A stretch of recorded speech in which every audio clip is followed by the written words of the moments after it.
Começa agora o programa Bem Viver, uma prosa sobre saúde, bem-estar, comida e agroecologia. Produção Rádio Brasil de Fato.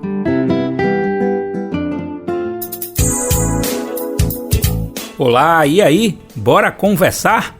Bora prosear que o Bem Viver desta quinta-feira, dia 14 de dezembro de 2023, tá no ar. A partir de agora, eu, Daniel Lamir, tô contigo para falar sobre agroecologia, meio ambiente, saúde e cultura, entre outros temas. No programa de hoje, por exemplo, vamos conferir uma entrevista com o economista Eduardo Moreira. Só para ter uma ideia aqui do papo, ele traz uma avaliação da economia nesse primeiro ano do governo Lula. Também vamos prosear sobre um projeto que vai regulamentar as feiras ecológicas de Porto Alegre. Mas olha, para melhorar ainda mais para mim e para tu, eu chamo meu amigo André Paroche para me ajudar com os destaques desta edição. As chamadas agendas verdes são mais discurso e menos prática. Vale, JBS e Braskem estão entre as vilãs do clima. Em Belo Horizonte, uma exposição vai retratar as lavadeiras de Almenara, conhecidas por cantarem em coral suas histórias de vida. No Chile, a população vai votar a nova Constituição, que, se aprovada, ainda vai entender a água enquanto recurso privado. A decisão afeta principalmente a agricultura familiar. A ação do MST enviou cerca de 11 mil toneladas de alimentos para as vítimas do massacre na faixa de Gaza. Olha que tem essas, mas tem muito mais na edição que começa agora. E a gente começa destacando que sempre temos um encontro marcado de segunda a sexta-feira a partir das 11 horas da manhã. Estamos na Rádio Brasil Atual 98,9 FM na Grande São Paulo. Seguimos pelo rádio e seguimos também pelas principais plataformas de podcasts. Isso sem contar com o site do Brasil de Fato. Para ouvir pela página, basta entrar na aba Rádio. E por esse Brasilzão todo já são mais de 100 emissoras fazendo a retransmissão do Bem Viver. Para conferir a lista completa, basta entrar no site radio.brasildefato.com.br. Aliás, a gente lembra aqui que essa lista pode ficar ainda maior, viu? Se você representa uma emissora e quiser entrar nessa rede, olha, é bem simples. Basta se cadastrar acessando radio.brasildefato.com.br e chegando lá, clicar em como ser uma rádio parceira. E para quem está com bronca com o relógio e não consegue ouvir às 11 horas da manhã, tem problema não. Dá para ouvir no seu tempo, a hora que você quiser. Além do site radio.brasildefato.com.br, você encontra o programa nas plataformas de podcast, Spotify, Deezer, iTunes e Google Podcasts. Brasil de Fato, 20 anos. Apoie e lute.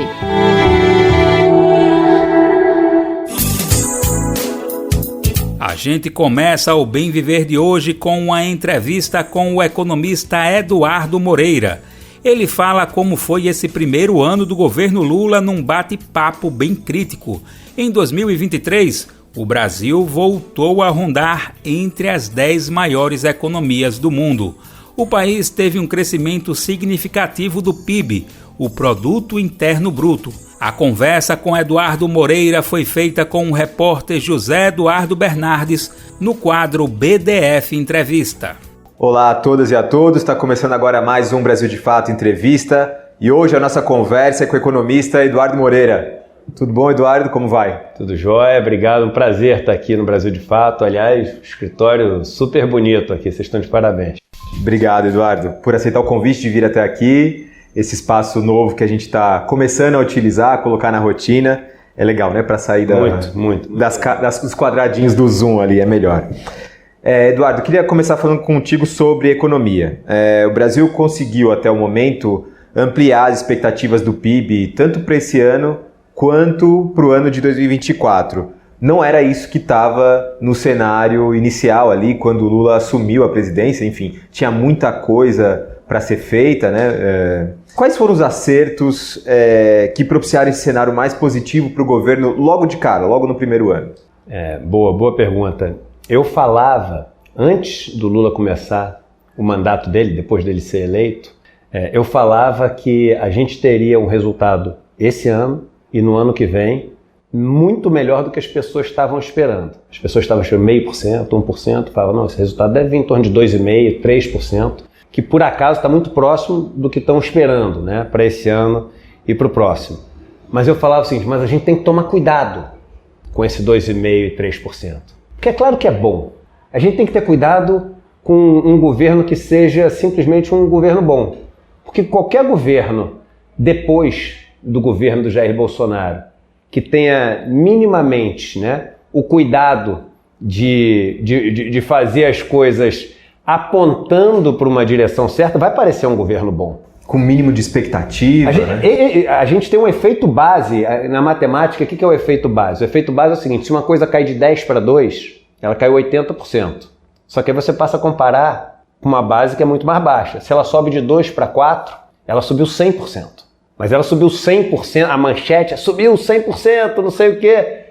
Mas não está 20% acima de antes. Porque, pensa, a primeira manchete do jornal caiu 80%. A segunda subiu 100%. Pô, então está 20% acima. Não, está 60% abaixo ainda, né? Então eu estou explicando isso para dizer assim, quando você compara uma coisa com algo que era muito ruim, você pode ficar seduzido ali por estar tomando a direção certa e se acomodar.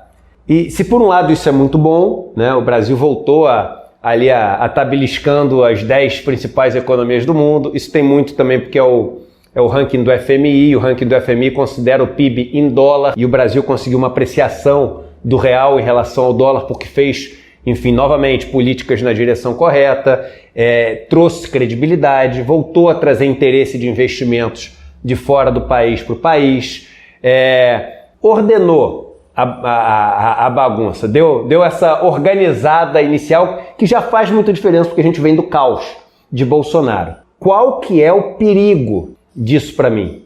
Um governo bom, ele não basta, primeiro, para manter a esquerda ou as forças progressistas no poder e nem para ampliar. Olha só, estou falando uma coisa que é até ousada. Se a gente fizer um governo bom, eu acho que a gente não consegue nem ampliar, por exemplo, a nossa presença no parlamento, né? Porque vai ficar talvez aquela sensação de, pô, tá vendo? Não vamos mexer mais muito não, porque se mexer é perigoso, pode voltar o Bolsonaro. Então, pô, vamos seguir aqui com Lira, vamos seguir aqui com o Juscelino Filho, com o Fufuca, vamos seguir com a União Brasil, vamos seguir com o PS. É o que dá para fazer. Irmão, tu conhece essa realidade, o Brasil de fato conhece essa realidade. Eu tenho viajado para aprender a conhecer essa realidade. Quando tu pisa onde o bicho está pegando, precisa mudar muito. A gente precisa de mudança de paradigma. E a esquerda nunca teve uma maioria absoluta no Congresso. O Lula deixou o governo, segunda gestão, com mais de 80% de aprovação. 87%. Eu sei que eu estou num lugar onde, por exemplo, o movimento dos trabalhadores sem terra tem muita importância. Pergunta para o pessoal do MST se está legal crescer 2,5% sem distribuir terra. Se está legal crescer 2,5%, se esse crescimento vem só de latifúndio.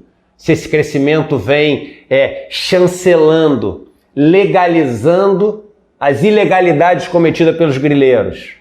Se esse crescimento de 2,5% está legal, se ele significa aumentar o número de bilionários do Brasil e as capitais ainda estarem cheias de pessoas, enfim, ou caídas no chão porque estão desempregadas, perderam a batalha para as drogas ou morrendo de fome fazendo fila. Então, a ajeitada, ela faz parte, mas a gente tem que lutar pelo próximo passo. E o próximo passo é uma mudança paradigmática, porque eu acho que a gente não tem plano B. E o risco para mim é que esse crescimento legal, ele abre a porta para essa sensação de que não dá para mudar. Que o máximo que dá é, o Bolsa Família a gente vai dar uma melhoradinha. Agora tem um programa que... O cara fala assim, então é isso, eu tô destinado a ser um cara que não é reconhecido, não posso ser treinado, não posso ser aperfeiçoado, não posso ter um emprego, não posso desenvolver uma carreira musical, não posso ser poeta. Eu tô fadado, irmão, a sobreviver. E o governo também pode cair no risco de uma acomodação, né? Total. E o problema é que essa acomodação ela não limpa esse sentimento de indignação, de revolta. E a gente sabe que isso é uma bomba, relógio, e que quando vai chegando perto da eleição, os grupos da extrema-direita sabem alimentar essa bomba relógio. Os grupos da extrema-direita sabem ali onde o calo aperta e sabem apertar o calo para gerar aquele buzz, aquele sentimento ali de fazer viralizar as notícias que são piores, e a coisa sai do controle fácil. Então eu acho que a gente tem que voltar a dar aquela esperança verdadeira, e a esperança verdadeira só dá quando parece que as coisas vão mudar. E não quando parece que as coisas deram uma acalmada. Acalmar é importante quando você vem do caos, mas o acalmar tem que ser só um estágio para trazer de volta a esperança de que as coisas vão mudar de verdade, estruturalmente. E é essa a minha luta hoje em dia, né? Cobrar as mudanças estruturais, que eu tenho visto que é a luta do MST também. Sim. Que tem, claro, é apoio ao governo, mas é uma cobrança pela mudança estrutural, que é a única mudança que a gente acha que pode fazer a gente crescer em termos de participação política, em termos de tamanho político, etc. É natural e saudável para a democracia, né? Também umas outras questões que foram apontadas no início da gestão, que pareciam ser pedras no caminho, que era a expansão do crédito, por exemplo. Né? Entre outras, a expansão do crédito. Alguns economistas falavam que isso era um grande problema para o país crescer novamente. E aí, se a gente for relembrar, essa foi a grande agenda dos primeiros governos Lula, né? O consumo das famílias. Há espaço para isso na economia? Qual uma grande diferença que a gente tem em relação do terceiro governo Lula, do terceiro mandato Lula, em relação ao primeiro e segundo mandato Lula? Banco Central autônomo. Autonomia do Banco Central. Que, na verdade, é quase que uma independência do Banco Central. Ou uma teimosia. Então, como é que você vai, irmão, fazer o mercado de crédito voltar a bombar com uma taxa de juro real que é a maior do planeta? Como é que você vai fazer o mercado de crédito voltar a bombar se, quando eu estava dando a semana passada a notícia, tem banco no Brasil que cobra 987% de taxa de juros ao ano? 987% de taxa de juros ao ano. É impagável. Esse governo fez um programa maravilhoso que é o Desenrola. Maravilhoso. E merece os nossos aplausos pela coragem, pela iniciativa. É um programa super inovador, né? E que muita gente dizia que não seria possível e etc. Mas se a gente não tiver esse direcionamento, o crédito não acontece simplesmente por vontade. As pessoas não emprestam dinheiro e não investem dinheiro simplesmente porque você fez um discursinho bonito. Elas emprestam dinheiro quando, enfim, a taxa de juro, ela por incrível que pareça, ela é menor estruturalmente, porque quando ela é menor estruturalmente, eles sabem que eles podem emprestar volume, porque as pessoas têm condição de pagar de volta. O lucro desse ou daquele banco pode ser até maior com uma taxa de juro altíssima, mas nunca vai ter volume de crédito. Quais os países do mundo que têm maior volume de crédito? Os que têm as taxas de juros mais baixas, não são os que têm a taxa de juros mais alta. Então a gente tinha que estar praticando uma taxa de juros muito mais baixa do que a gente pratica hoje, e assim, a gente só estaria similar ao que o mundo faz, não estaria fazendo nada absurdo, os caras de esquerda, comunista, inovador. Não, a gente estaria só fazendo o que o mundo faz. O absurdo é o que a gente faz, que nenhum outro país do mundo faz, né, em termos de taxa de juros real.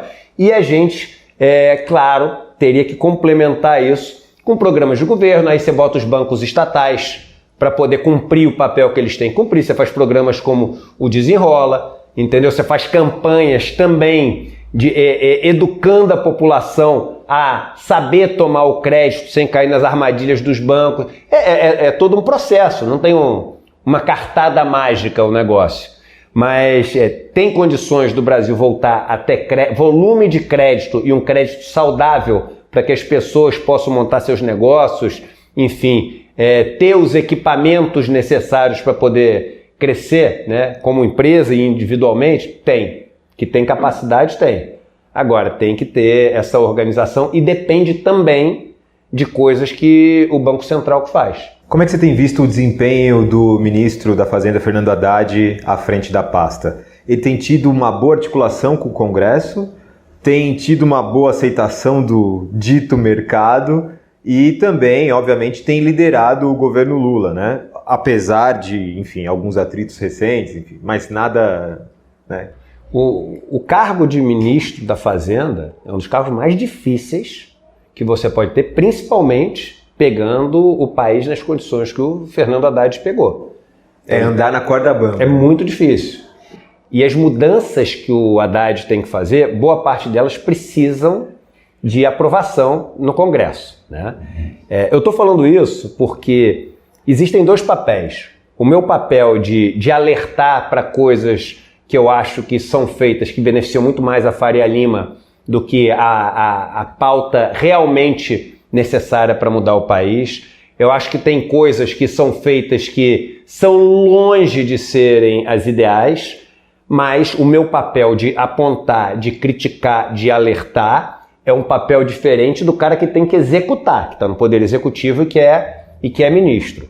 Eu acho que, por incrível que pareça, um dos ministros do governo Lula que mais tem ousado e tentado enfrentar estruturas que são estruturas muito difíceis de combater, como, por exemplo, o CARF, né? Então, mudar ali o voto de qualidade do CARF, fazer essa questão do desenrola, de chegar e dar essa forçada de barra para os bancos terem que renegociar a dívida das pessoas físicas, né? E também das pessoas jurídicas. Você chegar e tentar, de alguma maneira, mudar a estrutura tributária. Uma das pessoas que mais tem ousado é o Haddad. Então, olha que curioso, uma coisa que pode parecer assim meio estranha, né? O Haddad, eu acho que é o cara que tem, talvez, as intenções mais próximas daquilo que leva a uma mudança de paradigma, mas ele está conseguindo aprovar coisas que, no final das contas, várias delas atendem aos interesses da Faria Lima. Né? Então, o arcabouço fiscal, o modelo que eu imaginaria, que eu defenderia, seria um modelo muito mais ousado do que a gente fez. Porque a gente saía muito de baixo. A ideia do teto de gastos é um retrocesso gigantesco. Pensa, irmão, o que ele fez, o arcabouço fiscal? Ele obrigou o governo a ter que entregar um superávit num prazo extremamente curto, e a pergunta é, por quê? 24, déficit zero. Mas por quê? Por que 24? Por que não 27? Por que não 29? Por que em algum momento... É claro, você tem que ter previsibilidade, você tem que ter um caminho para seguir, mas qual que é o ponto? O ponto que eu quero ir é um além. Quando você promete isso, irmão, tu já criou a expectativa.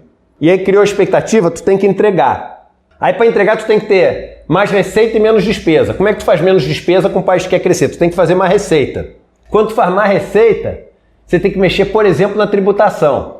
Aí para pegar de verdade, tu tem que pegar os caras que têm muito dinheiro. Aí o cara que tem muito dinheiro, que foi o que obrigou o arcabouço fiscal, ele chega agora, por exemplo, e fala o seguinte, olha só, eu sei um lugar onde você pode arranjar dinheiro esse ano. O quê? Pega os fundos exclusivos que a gente tem, que a gente está acumulando ali 15% de imposto devido a décadas, e faz o seguinte, dá um desconto para a gente de 15 para 8 se a gente pagar no ano que vem. Que a gente zera o nosso estoque todo, gera o imposto todo em cima do nosso estoque, e aí você consegue o dinheiro que você precisa para poder entregar essa meta de superávit essa meta fiscal que você se propôs. Não tem mais de onde sair, aí tu tem que fazer. Na prática, o que o governo fez? Deu quase 50% de desconto do imposto que era devido pelas pessoas mais ricas desse país. Você está falando da taxação dos super ricos. Que não é uma taxação dos super ricos. É um desconto do imposto dos super ricos. E ela passou... A parte do fundo exclusivo, né? Sim, sim. A offshore é uma taxação que não tinha mesmo. E ela... É um avanço. Não é assim. Começou a cobrar, Entendeu? Ah, não vai ter a variação cambial, não vai ser cobrada, não é desse jeito, mas é muito melhor do que o que era antes. Palmas pro governo, avançou pra caramba. Como ninguém tinha avançado das últimas décadas, na questão das offshore. Ah, é o que a gente imaginava como ideal, que a gente queria? Não, mas o ideal é o que a gente luta e o possível é o que a gente faz, não é isso? Agora, no caso dos fundos exclusivos no Brasil, a Faria Lima, e eu sei, porque eu conheço a turma da Faria Lima, eu estou falando com conhecimento de causa e conhecimento das pessoas, as pessoas estão celebrando foguete, palma, festa, champanhe, o que foi aprovado. O que foi aprovado foi um desconto ele já devia, irmão. Tava lá, no fundo dele tinha patrimônio bruto e patrimônio líquido. O patrimônio líquido já mostrava um valor que estava ali previsto 15% de imposto sobre o lucro que ele teve ao longo dos anos todos. E o que o governo fez para poder adiantar esse dinheiro, porque ele precisa desse dinheiro para o arcabouço fiscal, é dar um desconto de metade desse imposto que era devido. Quase metade, 46%. Eu acho isso um absurdo monstruoso. Eduardo, muito obrigado por essa conversa, viu? Beleza, tamo junto. Parabéns aí pelo trabalho que vocês fazem também. Valeu, brigadão mesmo.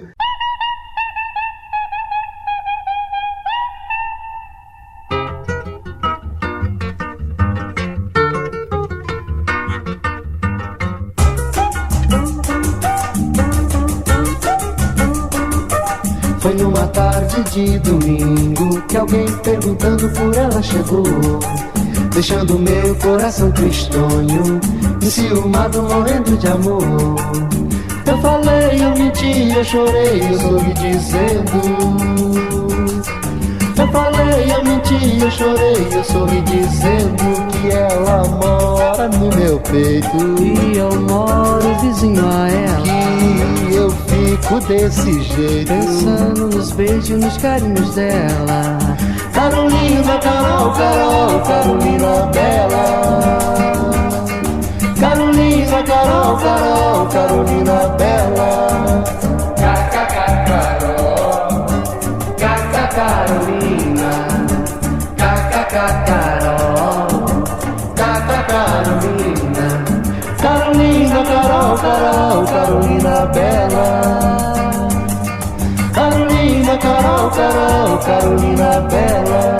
Foi numa tarde de domingo que alguém perguntando por ela chegou, deixando meu coração tristonho, enciumado, morrendo de amor. Eu falei, eu menti, eu chorei, eu soube dizendo. Eu falei, eu menti, eu chorei, eu soube dizendo que ela mora no meu peito e eu moro vizinho a ela. Que eu fico desse jeito, pensando nos beijos e nos carinhos dela. Carolina, Carol, Carol, Carolina Bela. Carolina, Carol, Carol, Carolina Bela. Carol, Carolina Bela.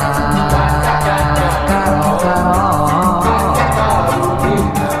Carolina, Carol, Carol, Carolina Bela.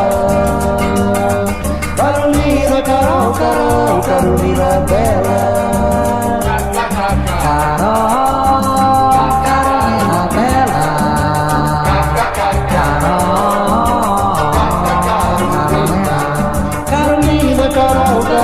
Carolina Bela.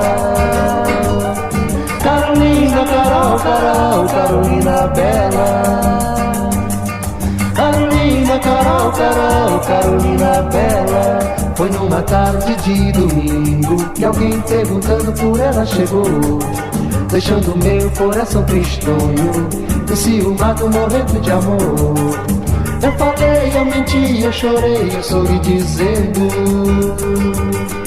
Eu falei, eu menti, eu chorei, eu soube dizendo que ela mora no meu peito e eu moro vizinho a ela. Que eu fico desse jeito, pensando nos beijos e nos carinhos dela. Carolina, Carol, Carol, Carolina Bela. Carolina, Carol, Carol, Carolina Bela.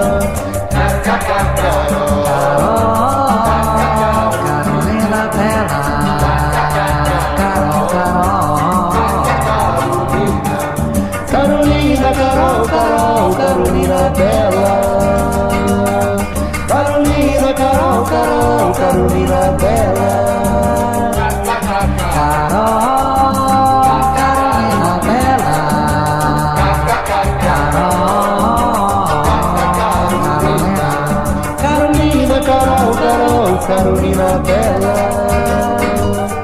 Carolina, Carol, Carol, Carolina Bela. Carol, Carolina.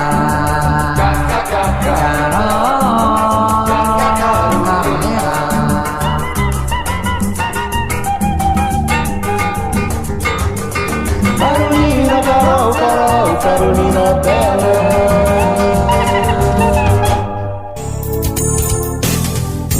E essa foi Carolina, Carol Bela, na voz de Jorge Ben. A composição é de Jorge Benjor e Toquinho.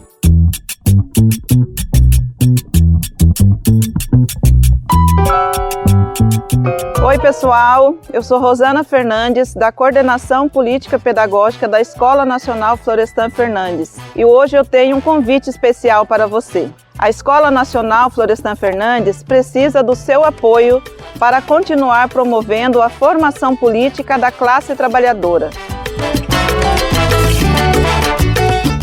Desde 2005, mais de 40 mil pessoas do Brasil e do mundo já passaram pela Escola Nacional, que continua existindo por meio da solidariedade dos movimentos populares e associados que contribuem com esse projeto. Conheça o trabalho e seja um amigo da Escola Nacional Florestan Fernandes. Acesse www.amigosenff.org.br e saiba mais.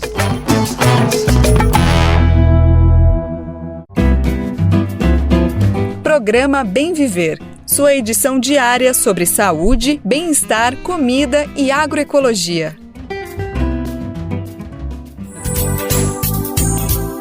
Agora vamos falar da chamada Agenda Verde. Para quem ainda não sabe, o termo é utilizado pela crítica a grandes empresas que utilizam mais o marketing que ações efetivas pela natureza. A Agenda Verde puxa um discurso social e ambientalmente responsáveis. São empresas que se aproveitam principalmente de eventos como a COP28 para a autopromoção. Na prática, mesmo essas empresas são vistas como vilãs do clima. Elas são apontadas por cometerem crimes ambientais com consequências que afetam a vida de milhares de pessoas. Vamos ouvir agora a reportagem de Murilo Pajola com locução de Douglas Matos. O caso Braskem, empresa responsável pela maior tragédia urbana em curso no mundo em Maceió, Alagoas, jogou luz sobre uma contradição no discurso de gigantes globais da mineração, do agronegócio e da pecuária, que lucram alto com atividades reconhecidas como vilãs do clima pela ciência. Enquanto esses grandes grupos privados se autoproclamam sustentáveis, o caráter essencialmente poluidor e predatório de seus negócios estimula também o desmatamento ilegal e graves violações aos direitos humanos. Com a tragédia em Maceió, a desconexão entre o discurso e a prática da Braskem se tornou tão obscena que a empresa desistiu de participar da COP28, a Conferência do Clima da ONU deste ano, onde iria palestrar sobre carbono neutro e impactos da mudança do clima. Além da Braskem, o Brasil de fato identificou no pavilhão do Brasil na COP28 outras 5 megacorporações emissoras de carbono que desembarcaram em Dubai, nos Emirados Árabes Unidos, com um exército de lobistas e um objetivo: garantir ao mundo que estão resolvendo os problemas nas suas cadeias produtivas. São empresas que até reconheceram, parcialmente ou integralmente, os danos já causados e garantem que estão gastando muito dinheiro para diminuir os impactos sobre o clima e os territórios. Entre elas, a Vale, a Cargill, JBS, Marfrig e Norsk Hydro. Reincidente em gravíssimos crimes ambientais, a mineradora Vale discutiu em Dubai a pluralidade de atores na transição energética, mas o painel não contava com populações atingidas pela empresa. Ativistas interromperam a discussão e denunciaram demagogia. 2 lideranças da rede Vozes Negras pelo Clima, que interromperam em protesto a apresentação da mineradora brasileira na COP, falaram ao Brasil de Fato. Elas afirmaram que a empresa e outras companhias foram a Dubai vender sustentabilidade, mas destroem o meio ambiente. Luciana Souza vê a atuação das multinacionais como uma grande hipocrisia. Essas empresas poluem nossos rios, tira das comunidades ribeirinhas, quilombolas, das comunidades de pesca artesanal o direito ao homem de trabalhar, faz com que nós sejamos jogados num campo de extrema vulnerabilidade social e depois vem para cá ocupar espaços dentro dos pavilhões do Brasil, vender sustentabilidade. Sustentabilidade para quem? Para nós que estamos dentro dos territórios fragilizados, não é. Que fingimento é esse? Para nós, essas empresas dentro da nossa comunidade só leva desolação, crime, causam ecocídios e causam a destruição. Camila Aragão, também da Rede Vozes Negras pelo Clima, foi outra que participou do protesto que emparedou executivos da Vale em Dubai. Reagimos porque nos atravessa aquele diálogo que não acontece, né? Na nossa realidade, nós estamos morrendo nas nossas bases, nos nossos territórios, é com lama, é com chorume, é com metais pesados. Então, quando a gente vê, né, negociadores e organizações na mesa, né, dialogando sobre inexistência, sem nos nem reparando o passado, imagine negociando o nosso futuro. A gente fica desesperado. Para mim é muito chocante. Além da Vale, as duas gigantes da proteína animal, JBS e Marfrig, também foram convidadas a palestrar. O tema foi pecuária sustentável. Por outro lado, na prática, as duas acumulam casos de desmatamento ilegal e invasões de terras indígenas. Na lista de multinacionais orgulhosas de suas agendas verdes na COP28 estava ainda a Cargill, a maior empresa de agronegócio do mundo, dona de marcas como Pomarola e Lisa. Na Amazônia brasileira, a empresa expande a infraestrutura de transportes, criando mais demanda por soja e gado, estimulando a pressão de grileiros sobre áreas protegidas. Já a mineradora norueguesa Norsk Hydro celebra o que chama de pioneirismo na transição para o seu alumínio verde. Mas no Pará, onde indígenas e quilombolas são afetados pela extração de bauxita sem consulta prévia, a empresa não é vista com o mesmo entusiasmo. Da Rádio Brasil de Fato, com reportagem de Nara Lacerda em Dubai e Murilo Pajola em Lábrea, no Amazonas. Colaborou Elitiel Guedes. Locução, Douglas Matos. No Senado, a Comissão de Segurança Pública aprovou a regulamentação do uso de armas de fogo por agentes da FUNAI durante ações de fiscalizações.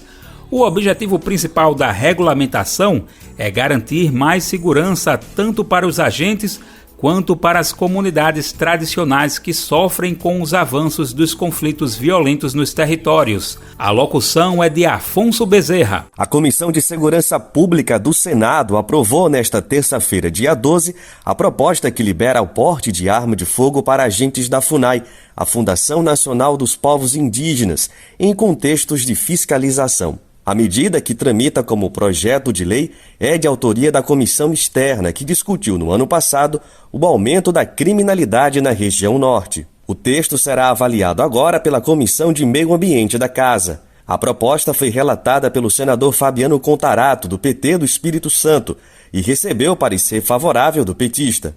Do ponto de vista do conteúdo, a proposta altera o Estatuto do Desarmamento para regulamentar o uso de arma de fogo por servidores da autarquia. A ideia é garantir uma maior segurança aos fiscais e às comunidades tradicionais, frente ao avanço da violência em terras indígenas. A proposição procura evitar que nova tragédia como essa se repita, dando uma chance de defesa aos servidores da FUNAI, cujo trabalho contraria os interesses de garimpeiros ilegais, traficantes de drogas, biopiratas, madeireiras clandestinas, entre outros criminosos. O projeto prevê que somente poderão utilizar esse tipo de artefato os servidores que comprovarem aptidão psicológica e técnica para isso. A aprovação da medida vem cerca de 1 ano e meio depois do assassinato do indigenista Bruno Pereira e do jornalista Dom Phillips. Ambos foram mortos durante visita ao Vale do Javari, no Amazonas. O crime chamou a atenção para a vulnerabilidade dos fiscais da FUNAI, que já discutiam o tema nas últimas décadas. A legislação que fundou a autarquia prevê poder de polícia para o órgão, mas a questão nunca foi regulamentada. De Recife, da Rádio Brasil de Fato, com informações da Agência Senado, Afonso Bezerra. Em Belo Horizonte, uma exposição vai colocar o público em contato com a realidade das lavadeiras de Almenara. Elas são trabalhadoras que tradicionalmente utilizam a música como algo inseparável da rotina puxada de trabalho. As lavadeiras de Almenara representam a luta e a resistência de mulheres por condições mais dignas de trabalho. Hoje, Almenara conta com 2 lavanderias comunitárias que são resultados das mobilizações coletivas delas. A locução é de Lucas Wilker. Dialogar com o passado, o futuro e presente é um dos objetivos da exposição Rios de Lembranças, Encantos das Lavadeiras de Almenara. Ela está aberta para visitação no Memorial Vale, em Belo Horizonte, até o dia 31 deste mês de dezembro.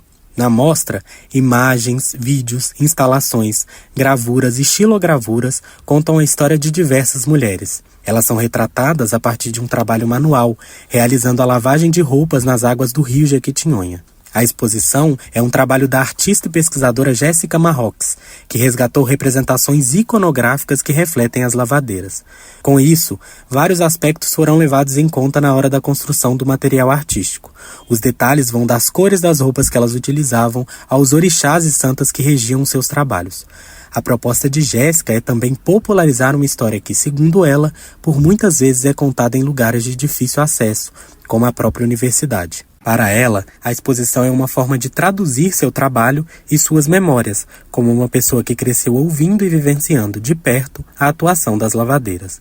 Jéssica conta que o interesse pelo tema partiu de sua origem familiar e pesquisa de graduação em artes visuais. Quando eu era criança, eu ia muito na casa da minha tia Lia, que ela morava numa zona rural. E eu tenho a memória dela e das minhas outras tias lavando roupa no rio, né, lavando os utensílios no rio, porque era uma família que não tinha água encanada. Então eu fiquei com essa memória um pouco ativa, e quando eu estava fazendo a minha graduação em artes visuais, que eu precisava escolher o tema da minha monografia, teve um dia que eu estava na casa dos meus pais assistindo televisão, e aí começou a passar o coral das lavadeiras de Almenara, fazendo os cantos enquanto as mulheres lavavam roupa no rio. E aquilo me despertou uma memória afetiva, uma lembrança tão grande que eu escutava e começava a chorar. Escutava e chorava. Além de apresentar o trabalho exercido por elas, a mostra também projeta a importância do coral das lavadeiras de Almenara. O grupo surgiu há 32 anos a partir de momentos de escape diante da rotina exaustiva debaixo do sol a qual elas estavam submetidas. Hoje, organizado e com 4 álbuns gravados, o coral remonta um histórico de luta e resistência feito por essas mulheres. Já na década de 90, elas reivindicavam por uma lavanderia coletiva na cidade. Atualmente, Almenara conta com 2 lavanderias comunitárias, o que, para Jéssica, representa um grande avanço trabalhista. Retomar toda essa trajetória, segundo a artista, é o grande objetivo da exposição. De Belo Horizonte, da Rádio Brasil de Fato, Lucas Wilker. Um mercado de produtos agroecológicos inaugurado em 16 de dezembro de 2016. O espaço é autogestionado por 20 famílias agricultoras. Amanhã, dia 15, esse local inicia sua celebração de 7 anos de existência. Estamos falando do Mercado da Vida, que fica no município de Bonito, no agreste pernambucano. O mercado faz parte da Associação Vida Agroecológica, que reúne famílias agricultoras de 11 comunidades rurais.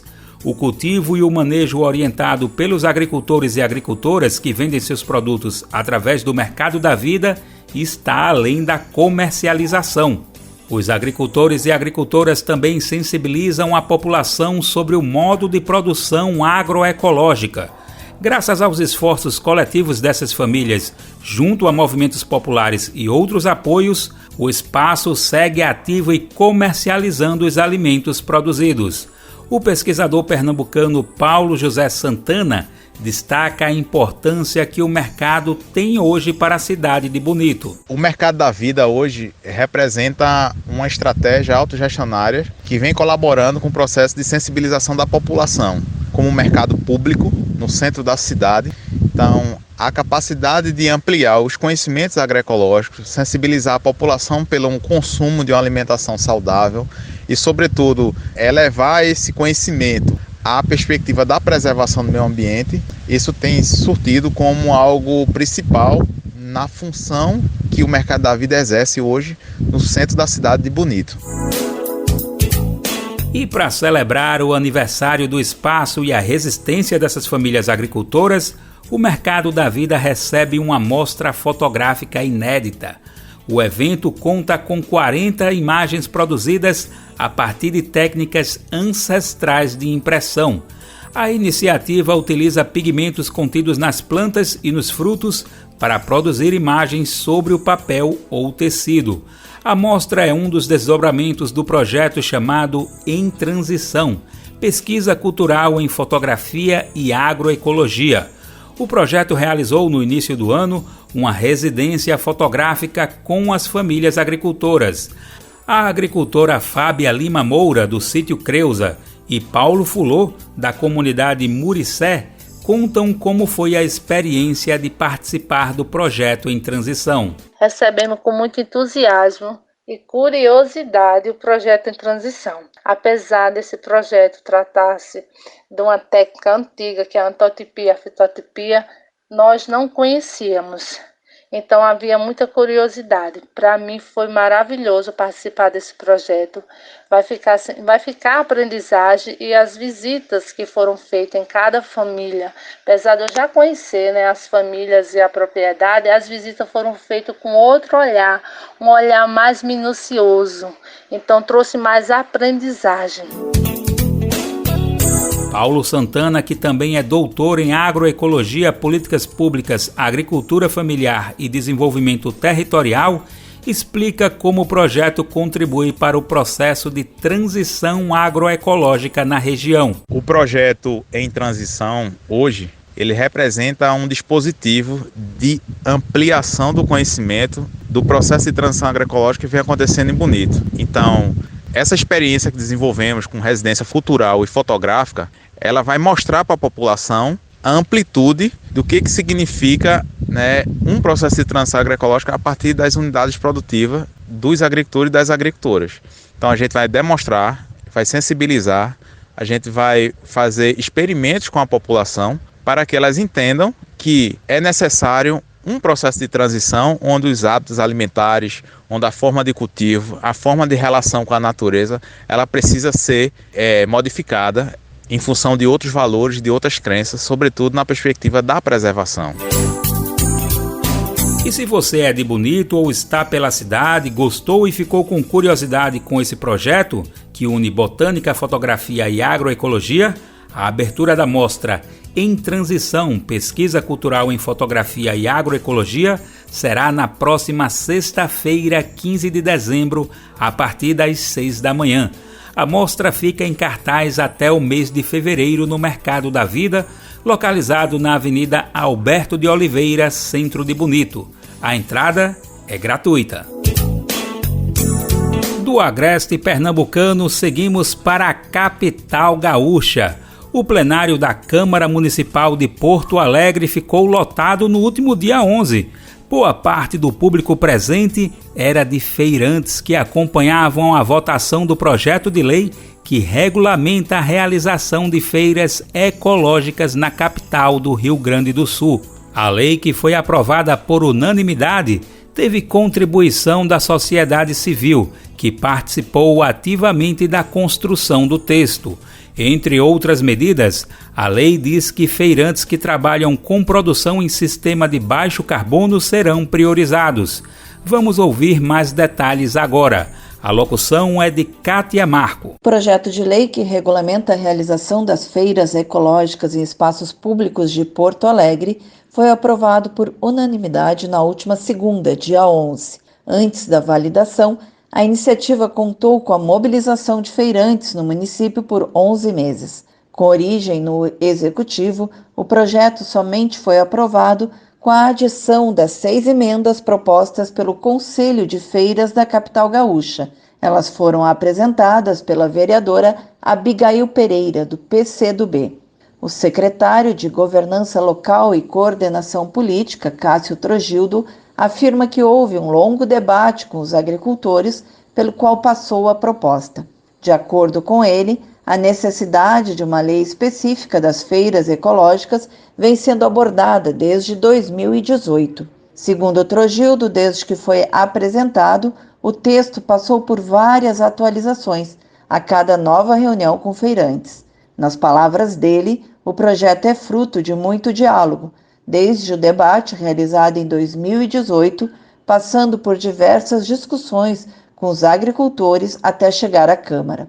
Entre as garantias legais, o projeto prevê a continuidade de todos os feirantes que hoje têm o alvará vigente. Também estão previstos edital de chamamento público para novas vagas, prioridade para produtores locais e com produção em sistema de baixo carbono para novas vagas, avaliação da participação do comerciante com as unidades de feiras, sucessão familiar, afastamento por motivos de gravidez ou doença, até 5 auxiliares, autogestão das unidades de feiras na sua organização e processo administrativo em caso de descumprimento da lei. O plenário da Câmara Municipal ficou lotado com a participação dos feirantes que acompanharam a discussão e votação do projeto. A representante do Conselho de Feiras, Eliette Citadin, agradeceu aos vereadores da oposição. Segundo ela, a bancada parlamentar conseguiu fazer com que suas reivindicações fossem ouvidas pela Prefeitura. De Porto Alegre, Kátia Marco.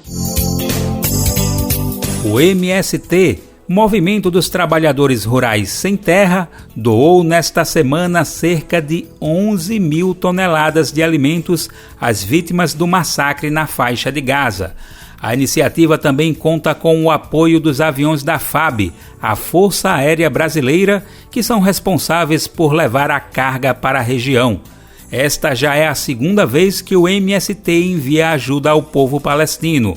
Representantes do movimento informaram que seguem à disposição para continuar enviando alimentos e fortalecendo redes de ajuda humanitária. A locução é de Rodrigo Durão. O MST, Movimento dos Trabalhadores Rurais Sem Terra, enviou mais uma carga de alimentos para as vítimas do massacre israelense na faixa de Gaza. Nesta terça-feira, dia 12, mais de 11 toneladas de comida não perecível chegaram à fronteira do Egito. A carga foi levada pela FAB, a Força Aérea Brasileira, e é a segunda enviada pelo movimento para a região dos ataques. No último mês de outubro, foi encaminhada a primeira leva, com 2 toneladas de alimentos. Desde então, outros donativos estavam prontos à espera de disponibilidade para o embarque. O movimento se colocou de prontidão para seguir realizando os envios. O MST se articula com o governo federal por meio do Ministério das Relações Exteriores para garantir que voos da FAB façam o transporte dos alimentos para os palestinos. A articulação inclui representantes também de outros movimentos populares. O MST participa ainda de campanhas internacionais de arrecadação de fundos para as famílias camponesas de Gaza. A iniciativa é organizada pela União de Trabalhadores Agrícolas da Palestina, que integra a Via Campesina Internacional. O Movimento Sem Terra apela pela abertura urgente de um corredor de ajuda humanitária para a faixa de Gaza.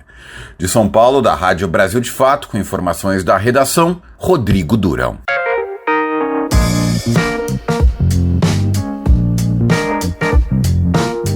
Oi pessoal, eu sou Rosana Fernandes, da Coordenação Política Pedagógica da Escola Nacional Florestan Fernandes. E hoje eu tenho um convite especial para você. A Escola Nacional Florestan Fernandes precisa do seu apoio para continuar promovendo a formação política da classe trabalhadora. Desde 2005, mais de 40 mil pessoas do Brasil e do mundo já passaram pela Escola Nacional, que continua existindo por meio da solidariedade dos movimentos populares e associados que contribuem com esse projeto. Conheça o trabalho e seja um amigo da Escola Nacional Florestan Fernandes. Acesse www.amigosenff.org.br e saiba mais.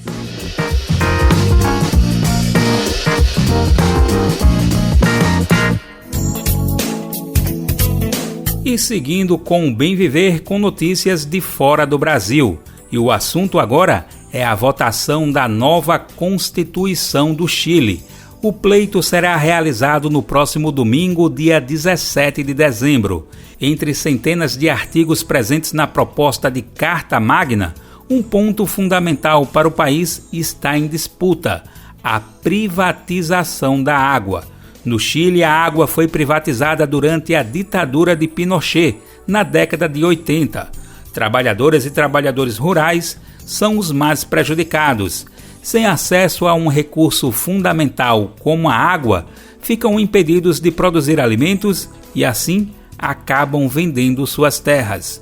A reportagem é de Lucas Stanislau. Mais de 15 milhões de eleitores e eleitoras chilenas devem ir às urnas no próximo domingo, dia 17. A população vai decidir se aprova ou não a segunda versão do novo texto constitucional do Chile.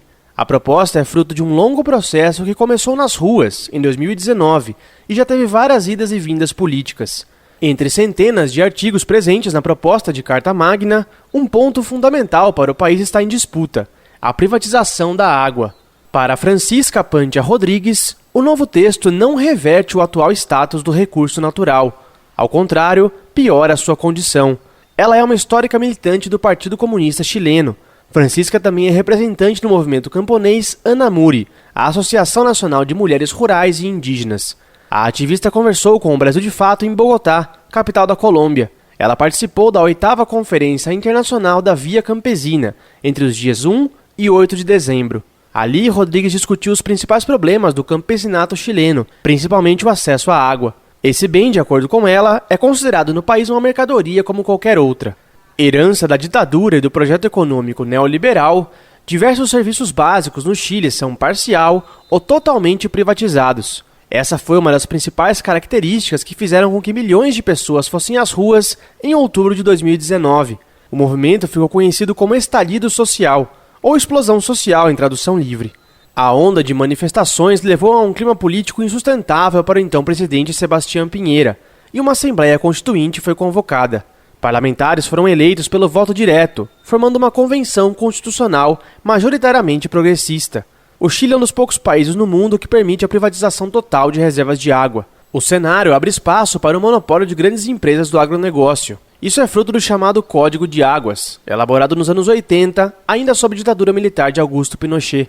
A legislação, como explica Pantia, instituiu a separação dos direitos ao uso da água do uso da terra, permitindo a compra e venda do bem natural por empresários ou empresas que não necessariamente eram donas dos terrenos. Era essa situação que Pantia e os movimentos de luta no campo estavam combatendo quando propuseram as modificações necessárias na proposta constitucional que foi a plebiscito em setembro de 2022. O texto, na prática, encerrava a privatização da água no país e passava a considerá-la apenas como recurso natural e bem comum. No entanto, a proposta foi rejeitada por mais de 61% dos eleitores, num grande revés para movimentos e partidos progressistas do país.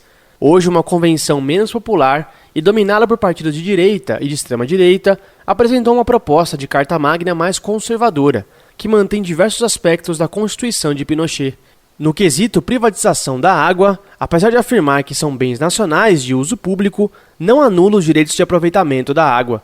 A situação confere ao titular o uso e o gozo destas, e permitem dispor, transmitir ou transferir tais direitos em conformidade com a lei. É sobre essa e outras tantas propostas que conformam o modelo de Estado que os eleitores chilenos terão que decidir se aprovam o novo texto ou se mantém a velha Constituição da ditadura. Confira os depoimentos na versão online dessa matéria no site brasildefato.com.br. De Bogotá, na Colômbia, para a Rádio Brasil de Fato, Lucas Stanislau. Mudando um pouco de assunto, o Bem Viver fala agora das massas de ar quente que devem atingir o sul, o sudeste e o centro-oeste a partir de hoje, quinta-feira. Segundo o INMET, Instituto Nacional de Meteorologia, as temperaturas nessas regiões podem chegar a 40 graus. Como já falamos por aqui em outras ocasiões, as ondas de calor neste ano estão batendo recordes no mundo todo. É cada vez mais necessário cobrar dos governos políticas de enfrentamento às mudanças climáticas. A reportagem é de Patrícia, da Rádio Agência Nacional. A partir desta quinta-feira, uma massa de ar quente volta a ganhar força em grande parte do interior do Brasil. A nova onda de calor atinge grande parte das regiões sul e sudeste, quase todo o centro-oeste, áreas do norte e interior do nordeste do país. O tempo super quente deve deve durar pelo menos de quinta a domingo. As temperaturas podem passar dos 40 graus em alguns locais.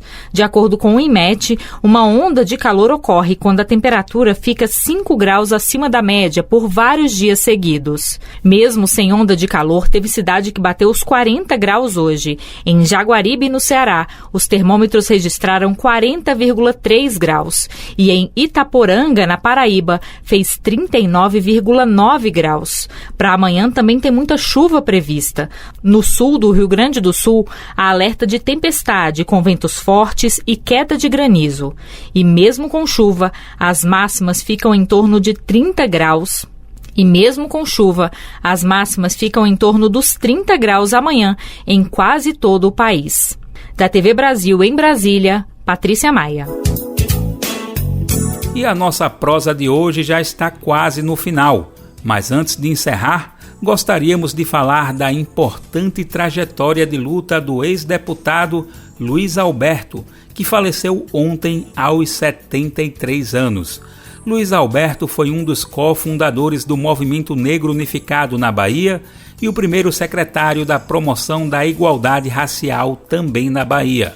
Atualmente trabalhava no cargo de assessor especial da Secretaria de Estado, Justiça e Direitos Humanos. Ao longo de sua vida, Luiz Alberto se dedicou a defender as principais causas dos povos negros, como a justiça racial, a defesa das religiões de matriz africana, a luta quilombola, entre outras questões. Sem dúvidas, uma grande referência para todos e todas nós, Luiz Alberto seguirá vivo em nossas memórias. A locução é de Denise Salomão. Morreu na manhã desta quarta, dia 13, o ex-deputado federal Luiz Alberto, do PT da Bahia. Ele foi um dos cofundadores do Movimento Negro Unificado da Bahia e o primeiro secretário da Promoção da Igualdade Racial da Bahia. Atualmente, ele ocupava o cargo de assessor especial da Secretaria de Estado de Justiça e Direitos Humanos. De acordo com o secretário da pasta, Felipe Freitas, Luiz Alberto, que tinha 70 anos, sofreu um infarto em sua casa no município de Lauro de Freitas. Ele chegou a ser levado ao Hospital Aeroporto, onde faleceu. Em suas redes sociais, Freitas escreveu a seguinte mensagem: "Perdemos a presença física do nosso camarada. Nos resta agora honrar seu legado e seguir na luta", concluiu a mensagem. Nascido no município baiano de Maragogipe, em 1953, Luiz Alberto exerceu 4 mandatos como deputado federal. Sua atuação no parlamento foi voltada principalmente para a defesa da justiça racial, das religiões de matrizes africanas e da cultura. Também estavam presentes pautas dos sindicatos, sem terra, sem teto, mulheres e quilombolas. Em sua trajetória, Luiz Alberto foi coordenador do Movimento Negro Unificado da Bahia. Ele também teve uma importante atuação sindical. Alberto fez parte do Sindicato dos Petroleiros da Bahia e do Sindicato Único dos Químicos e Petroleiros, quando foi servidor da Petrobras. Na década de 80, ajudou a fundar a CUT, a Central Única dos Trabalhadores. De Belém, da Rádio Brasil de Fato, com informações da redação e da Agência Brasil. Locução, Denise Salomão. O programa Bem Viver de hoje fica por aqui. Amanhã, sexta-feira, estaremos de volta para mais uma prosa. Lembrando que o Bem Viver fica disponível a partir das 11 horas da manhã, sempre de segunda a sexta. Você pode nos ouvir na Rádio Brasil Atual 98,9 FM na Grande São Paulo ou no site radio.brasildefato.com.br. O programa vai ao ar em diversas rádios pelo país. A lista completa de emissoras que retransmitem o Bem Viver você encontra no nosso site, na matéria de divulgação diária do programa. O Bem Viver também fica disponível como podcast no Spotify, Deezer, iTunes e Google Podcasts. A apresentação e edição do programa de hoje foi comigo, Daniel Lamir. Roteiro de Denise Salomão. Trabalhos técnicos de André Paroche, Adilson Oliveira e Lua Gattinoni. Coordenação de Rádio e TV Monize Ravena. Diretora de Programas de Áudio Camila Salmásio. Direção Executiva Nina Fidelis. Apoio Equipe de Jornalismo do Brasil de Fato. Você ouviu o programa Bem Viver, uma prosa sobre saúde, bem-estar, comida e agroecologia. Produção Rádio Brasil de Fato.